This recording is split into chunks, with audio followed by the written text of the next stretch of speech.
বন্ধুরা দেখতে পাচ্ছেন শিয়ালদা বিকানের দুরন্ত এক্সপ্রেস শিয়ালদার উদ্দেশ্যে রওনা দিচ্ছে।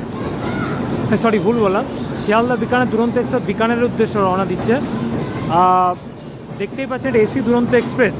এই ট্রেনটা কিন্তু আসানসোল স্টেশনে দাঁড়ায় না। আমি আগেও ভিডিও করেছি, সত্যি খুব অবাক লাগে, মাথায় ঢোকে না যে কেন আসানসোল যখন একটা নিউ দিল্লি যাওয়ার মেন লাইন, তবু এই ট্রেন কেন দাঁড়ায় না। এটা একটা মানে অবাক জিনিস লাগে, বরাবরই দেখি, এটা খুব খারাপ লাগে। আমার মতো যদি আপনারা যে সবাই বলতেন খুব ভালো হতো যে শিয়ালদা বিকানের দুরন্ত এক্সপ্রেসকে কিন্তু অবশ্যই আসানসোল স্টেশনে স্টপেজ দেওয়া উচিত। কারণ নিউ দিল্লি যাওয়ার ট্রেন আরেকটা বাড়তো, নিউ দিল্লি যাচ্ছে অন্তত আসানসোল স্টেশনে দাঁড়াচ্ছে না। এবার জানি না, হয়তো অনেকে বলে যে প্রতিটা স্টেটে একটা করে স্টপেজ থাকে, কিন্তু যদি থাকে খুব ভালো হয়। দেখুন আস্তে আস্তে বেরিয়ে যাচ্ছে।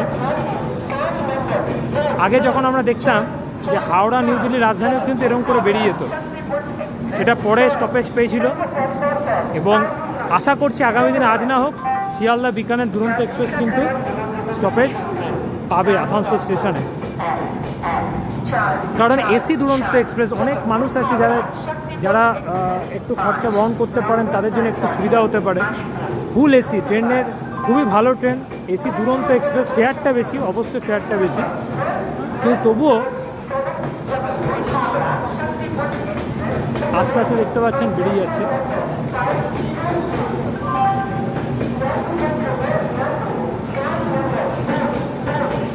আসানসোল স্টেশন থেকে বেরিয়ে গেল, যদিও স্টপেজ নাই, মানে স্টেশন ছাড়িয়ে চলে গেল শিয়ালদা বিকানের এসি দুরন্ত এক্সপ্রেস।